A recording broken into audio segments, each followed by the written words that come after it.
hello everybody. Welcome back to Jiu-Jitsu Sisterhood. I'm your host Ashley, and I'm here today with Jessica Crane. Hello, I'm so happy to be on here. Yes, we're here at the ADCC West Coast Trials. So I know who you are. Still getting to know you a little bit. But for the people who don't know who you are, just give them a little background, like where you train, how long you've been training, your rank. Okay, I'm a black belt. I train out of Dallas, Texas at Moeller MMA and All-American Academy. I'm a black belt. I think I already said that. But It's okay to say it twice. Yeah, I'm doing trials today at 55 kilograms, so that's my next thing. I wanted to ask, because I think it was like back in the day, I know it's random, but I just wanted to ask real quick, are you the one that like hurt your leg one time in a... How was that for you? How was that recovery, like coming back from that? Because I know it can be so hard to like, you're like itching to go back, but you know you have to heal. Like, how did you get through that? Because I know we all go through that. Okay, yeah, I partially tore my MCL a couple years ago on Who's Number One. It was very devastating because it's like, one, to lose is one thing, but to also like lose with an injury is like, okay, I'm also out for all the other things I had planned.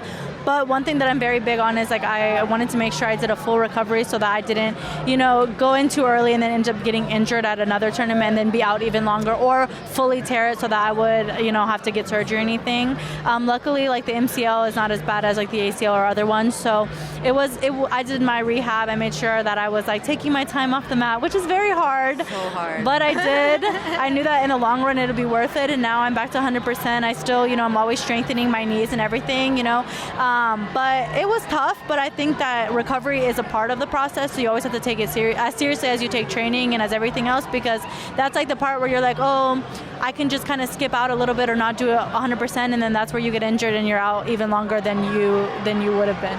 Exactly, like that's how I felt about this one. That's why I was like, I'm still partially injured, and like if I can even have like full mobility, like that's really scary. Like, yeah, because and they're so scrappy here. Like you need to be quick. Well, and honestly too, when you're injured, sometimes you out there and your mind is so much on your injury that you can't even focus and you can't even compete because you're so worried about somebody touching your injury or getting an attack on it, and then it's like you're not focused, your head's not in the right spot, and then next thing you know, if your opponent or whatever was studying you, saw that you got injured and they attack your injury, it could be even worse. So I'm always like, let me, like in order, like when you're injured, you're physically not there and sometimes you're mentally not there. So I'm like, okay, let me make sure that I'm 100%. I like to go in as prepared as possible. And so, when I hurt my knee, I was like, let me take a step back. And I think that, it was the right choice. I'm back to 100%. I feel good today. So I'm so excited to see you like back in the game and like wrecking people. It's super exciting. Okay, so sorry guys, tangent. So now we're gonna circle back. Yeah. Okay, so how did you get into jiu-jitsu?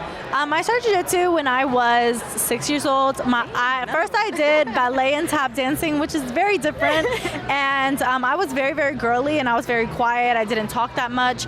And my mom knew someone and I was starting an academy. They wanted my brothers to join and my dad to join. So they joined it. My dad started pushing for me to do it. My mom was like, I don't really know about that, but she let me do one class. I did one class and I never did ballet or tap again. And I was the one that like fell in love with it.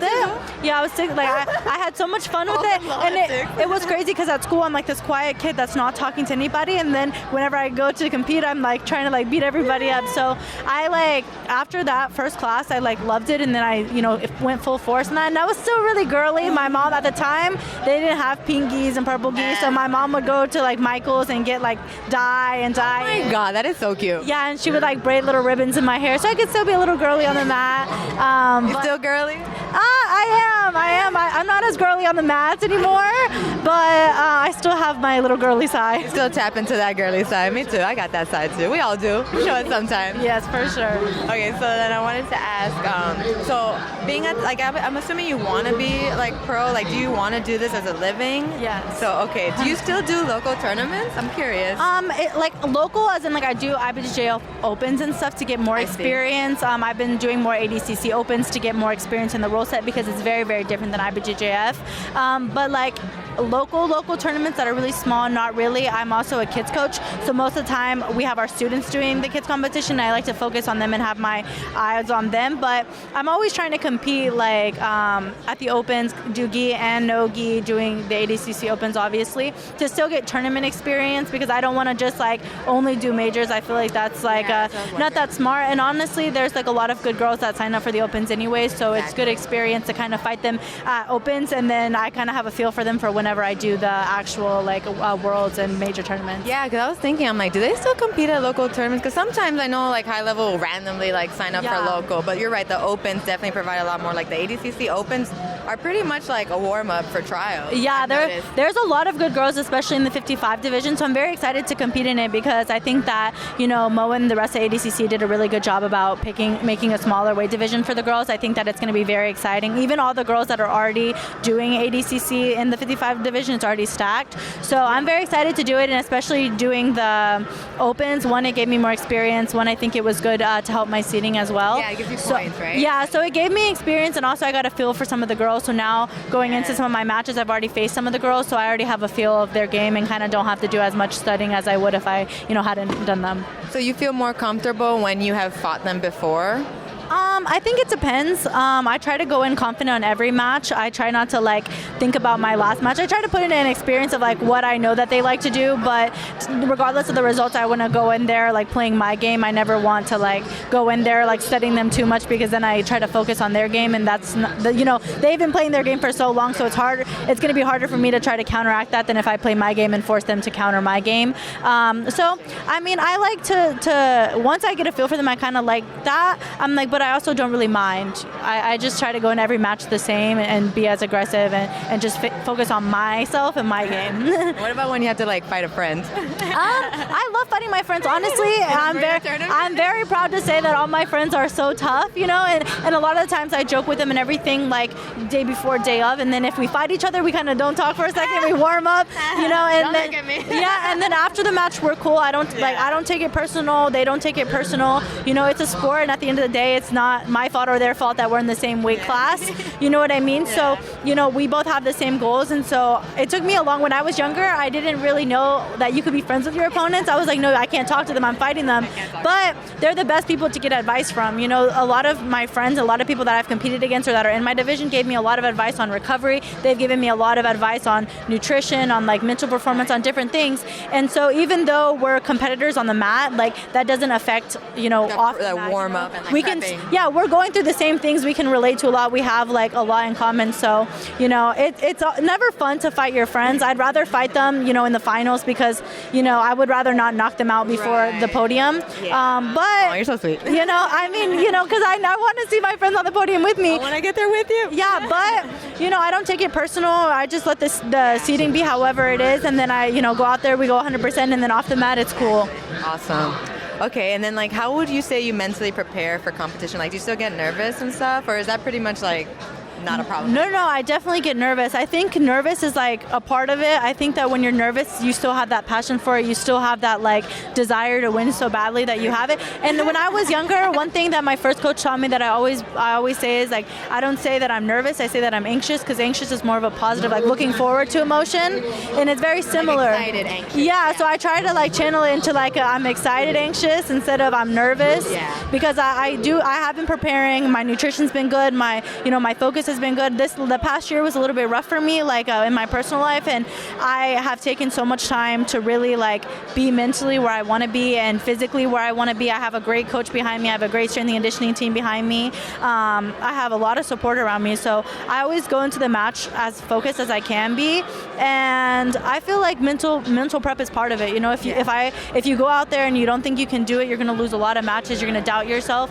and so I think that mental prep is a lot of it. And of course, I get nervous, of course, whatever, but I usually try to put my headphones on, and I can kind of calm that down a couple minutes before my match and just go out there, do what I need to do, and after the match, win or lose, I can regroup and figure out what I need to do for the next one. Listening to music and kind of just tuning out? Oh yeah, I like to. Well, a lot of the time I listen to music. I'll take a second and pray off to the side. Pray for just to be healthy. I don't ever pray to win. I pray to I'm healthy. My opponent gets off the mat healthy. Whatever. Everything goes how it's supposed to go. And then I put on my music and I'm like, okay, I'm ready to get pumped up. I'm ready to go out there and hopefully get a good highlight reel footage and get to the next match. Yeah, awesome. Okay, last serious question. What's the biggest obstacle that you've dealt with, whether in the past or now, just in your jiu-jitsu journey? I think it's been personal life. I've gone through a lot of grief last year. I lost my dad, I lost my brother in a very short period of time, which was very difficult. Sorry about that. Thank you. And it's been a short amount of time, and I am very serious about being an athlete. So I know that, I have a window where I want to do what I want. Like, I have my goals and everything. So it was a big decision for me to continue competing this year. My brother passed in December, and I was like, I want to continue competing at the things that I had. I know that they would be rooting for me, and so it's something that I have tried to channel into what I'm going through, and also kind of share a little bit online, because I know that other people have gone through grief. Some of my opponents actually have, like, girls in my division were reached out to me. They could either sadly relate to me, or they just had advice, and it was a very good moment of me remembering how amazing the Jiu-Jitsu community is, and how much support the Jiu-Jitsu community is, and it's something I'm always grateful for. So I think that made me stronger to know that, like, I was able to persevere and get through something like that. And so when I'm competing on the mat, I always remember to be so grateful for the opportunity to even compete. There are people out there that they want to compete, but maybe they cannot afford it. Maybe for some reason they're not able to this time, they're injured, whatever.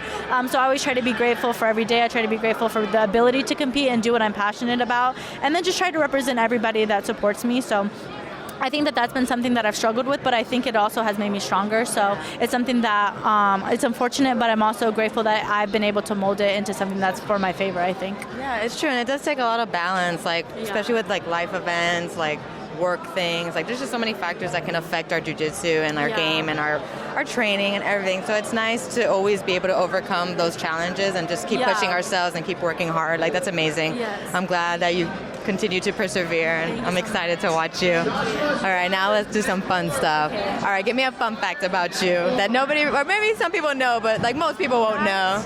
Okay, I'll start. I cosplay. Okay, I don't know if I have something that cool. Damn it. I am very boring. Fun fact, I feel like, okay, this isn't fun. This is kind of embarrassing fact. I was like scared of cats until I was like 20. Not gonna lie. That's a fun fact. I used to be so terrified of cats when I was little, and then... Is it because they like scratch, or like they just like... No, when I was younger, my aunt had a cat, and I was going upstairs, and he hissed at me, and I rolled all the way down the stairs, and it was so embarrassing. And I was so scared of them since then. And then now my sister's got cats, and I had to get over it because like she's asked me to house it and everything. So that's kind of embarrassing. But I feel like my grandma was also terrified of cats, and till the day she passed, honestly, like she never got over that fear. So you're not the only one. Don't worry. Okay, so then for fun, what do you like to do for fun outside of BJJ? Right now I'm really into videoing. I love videography. I like to shoot that for the gym, and like obviously like it for myself, but I've started like videography for the gym, started working on like doing photography and stuff. Projects. Yeah, like so I've been filming today some of my teammates and like doing highlight reels for them, and like kind of helping boost the content for our gym. It's kind of gym related, but kind of not. And like learning about how to do that because it's so interesting. And if I didn't love being in front of the camera so much, maybe I would like to do that more. So I like to do that for fun. I like to like when I can travel and actually look around. I love to go hiking. I like to like just do that stuff and just relax. But honestly, I really am kind of boring. Like if I'm not training, I'm like I just want to be in bed. I want to rest. I want to be with my dog and just like relax. Oh my God. So I guess that answers my next question. Would you rather go to a rave or concert, or would you rather stay home for a movie night? Oh no, I would rather stay home. I literally, and I went to a music festival a couple weeks ago with my friends, and I was like, I have 3 hours in me, and then I was like miserable. I literally would rather stay home. Like I like to be at tournaments, and then like besides that, I'm like, look, I need to chill. I've been doing strength and conditioning hard all week. I've been training hard all week. I'm like, I just want to make myself a nice meal, sit down, watch Netflix, watch YouTube, do something. Little homebody. Relax, yeah. I'm little homebody.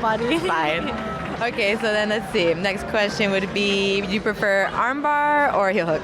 I would say armbar. I'm very like fundamentals based. I love arm bars. I love rear naked chokes. Obviously, I'm working more on like lock. That's something I started trying to transition to. Maybe purple belt because I started doing super fights that allowed them.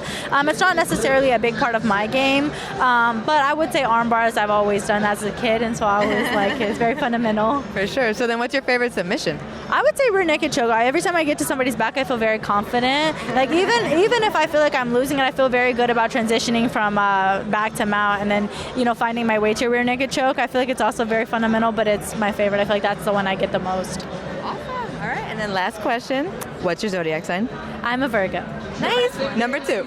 Second Virgo of this event. The best one, the best sign. They're like the most analytical, so analyze everything about the match. So awesome. Thank you so much for talking with me. Thank you so much for having me. She's the sweetest. Thank you so Give me much. a hug. Give me a hug. Once again, guys, Jessica Crane. Keep an eye out for her. She's awesome. Thank you And so much. yes. And then don't forget to like and subscribe, and we'll see you out. Jiu-Jitsu.